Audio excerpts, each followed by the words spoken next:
কেনেকুৱা জীৱ-জন্তুৰ নে মানুহৰ জীৱ-জন্তু মানুহ ঠিক আছে এটা সাধু কথা আপোনালোকক দেখুৱাম টিভিটোৰ জৰিয়তে ভালদৰে মনোযোগ দি চাবা দেই ইয়াত সাধু কথাটো কি বুজাব বিচাৰিছে মই সুধিম কিন্তু মই এতিয়া চাই যাবা দীঘল ঠেঙীয়া ঘৰটো বৰ পুৰণি তাৰ ছালৰ খেৰবোৰ উমলি গৈছে দেখি উৰুখি বৰষুণত পানী পৰে এদিন ডাৱৰীয়া ৰাতি তাই খাই বৈ উঠি শুবলৈ ধৰিলে দীঘল ঠেঙীয়া নাপায় যে এই বুলি চাঙত উঠি শুই থাকিল সেইদিনা ৰাতি এটা চোৰে বুঢ়ীৰ গৰু এটা চুৰ কৰি নিবলৈ বুলি আহি গোহালিৰ কাষতে লুকাই বহি বুঢ়ী শুবলৈ বাট চাই আছিল এটা বাঘেও বুঢ়ীৰ গৰু খাবলৈ মন কৰি এন্ধাৰে মুন্ধাৰে মনে মনে আহি গোহালিৰ গৰু জাকৰ মাজত সোমাই বুঢ়ী শুবলৈ বাট চাই আছিল বাঘ আৰু চোৰ দুয়ো বুঢ়ীয়ে কোৱা এই কথাষাৰ শুনিলে কিন্তু দীঘল ঠেঙীয়া মানে কি সিহঁতি ভাবিবলৈ ধৰিলে দীঘল ঠেঙীয়াটো আৰু কি বুঢ়ীৰ ভাত ঘুমতি আহিল চোৰে গৰু চুৰ কৰিবলৈ গোহালিত সোমাল চোৰে ভাবিলে কোনটো গৰু ভাল কোনটো বেয়া এন্ধাৰে মুন্ধাৰে কেনেকৈ চিনিম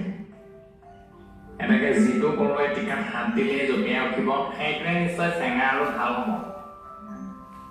ইয়াকে থিৰ কৰি সি এটা এটাকৈ গৰুবোৰৰ টিকাত হাত ফুৰাবলৈ ধৰিলে সি হাত ফুৰাই চাই কৰোঁতে বাঘটোৰ টিকাত হাত পৰিলত বাঘটো জঁপিয়াই উঠিল চোৰে ভাবিলে এইটো বৰ কাটন গৰু ইয়াকে নিব লাগিব ইয়াকে ভাবি সি বাঘটোৰ নেজডাল পকাই দি তাক খেদি লৈ যাব খোজোতেই বাঘে ভাবিলে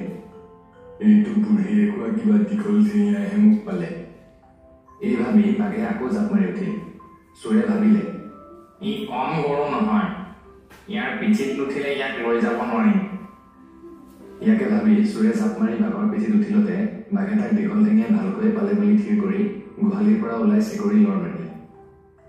এইটো গৰু নহয় কিবা দীঘল ঠেঙীয়াহে আজি মোক সঁচাকৈয়ে দীঘল ঠেঙীয়াহে পালে দুয়োবোৰ দীঘল ঠেঙীয়া ভাবি ভয়তে তৎমত এৰিলে চোৰক পিঠিত লৈ বাঘে ঢাপলি মেলি হাবি সোমাবলৈ ধৰোঁতেই চোৰে মূৰো জিওঁকৈ বাঘৰ বলধনটো মুটুকাই ধৰিলে তেতিয়া বাঘে ভাবিলে ই দীঘল ঠেঙীয়া নহয় ঘাৰ মুকুটো আহে ঘাৰ মুটুকাইও ৰাখিব নোৱাৰি শেষত বাঘৰ নেগুৰত হাত পৰিলত বাঘৰ লৰ আৰু চৰি লৰৰ কোবত চোৰটো বাঘৰ পিঠিত আৰু ৰ'ব নোৱাৰি মাটিত বাগৰি পৰিল কিন্তু সি বাঘৰ নেগুৰডাল ইমান বজলত মুঠিৰে ধৰিছিল যে নেগুৰডাল চোৰৰ হাতৰ মুঠিতে পেপাক আহিল বাঘ লৰ মাৰি সাৰি সি হাবিৰ ভিতৰৰ পাই অলপ উশাহ লৈ ভাবিলে মোক ঘাৰ মুকুটোৱাই নহয় পেপাক অহাইহে পাইছিল ইফালে চোৰে হাতত নেগুৰডাল পিটিকি চিটিকি চাই দেখিলে যে সেইডাল গৰুৰ কি আন জন্তুৰ নেজ নহয় বাঘৰহে নেজ তেতিয়াহে তাৰ ভয় লাগিবলৈ ধৰিলে এইডালখন বাঘৰহে নেজ হে প্ৰভু তাৰমানে সেইটো বাঘহে আছিল ৰাতিও ভালেমান হ'ল এতিয়া বাটও চিনি নাপাম ৰাতিটো ইয়াতে কটাব লাগিব এইবুলি সি ৰাতিটোৰ বাকী দুখৰ কটাবলৈ ওচৰৰে ওখ আম গছ এজোপাত উঠিল ইফালে বাঘে হাবিত সোমাই তাক পেপাক অহাই পোৱা কথা তাৰ লগৰীয়া ভাই বন্ধুহঁতক ক'লে এইটো বৰ লাজৰ কথা হ'ল আমি বনৰ ৰজা এতেকে আমাৰ লগৰীয়া ভাই ৰজা এজনক পেপাক অহাই এনে লঘু লাঞ্ছনা কৰিব ই বৰ অসহনীয় কথা ইয়াৰ প্ৰতিকাৰ নকৰিলে পেপাক অহাই পোৱা সেই বাঘটোৰ মাজত নেজডালহে গৈছে সকলোবোৰ বাঘে লৰালৰিকৈ মেল পাতিলে শুনা ভাই বন্ধুহঁত আমি পলম নকৰি এতিয়াই পেপাক অহাৰ বিৰুদ্ধে যুদ্ধ যাত্ৰা আৰম্ভ কৰিব লাগিব সি পেপাক অহাত তাত বহি থকা দেখিল পেপাক অহা এইবুলি সি আঙুলিয়াই দেখুৱালত এটাইবোৰ বাঘে একেবাৰে হাৱৰি মাৰি উঠিল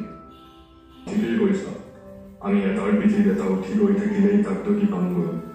পেপাক অহাক দকি পাবলৈ সিহঁতে এটাৰ পিঠিত এটা আকৌ সেইটোৰ পিঠিত আন এটা সেইদৰে উঠি উঠি ওখ হৈ গ'ল সৰ্বনাশ এতিয়াহে বিপাঙে মৰিলো সেই নিগুৰ কৰা বাঘটো চোৰটোৱে গলগলীয়া মাতেৰে মাত লগালে খৰা বাঘে ভাবিলে পেপাক অহাই আনবোৰক এৰি মুখে ধৰে নেকি ইয়াকে ভাবি সি সত্যি বুদ্ধি হেৰুৱাই হাবিৰ ফালে লৰ ধৰিলে কিন্তু আমাকো পেপাক অহাই পালে বুলি ভাবি বৰকৈ এগৰা নৰা চিঙি লৰি হাবিলৈ পলাই গুচি গ'ল চোৰে ৰাতিটো তাতে থাকি ৰাতিপুৱাতে গছৰ পৰা নামি তাৰ ঘৰলৈ গুচি আহিল আজিৰ পৰা আৰু মই চুৰ নকৰোঁ শপত খাইছোঁ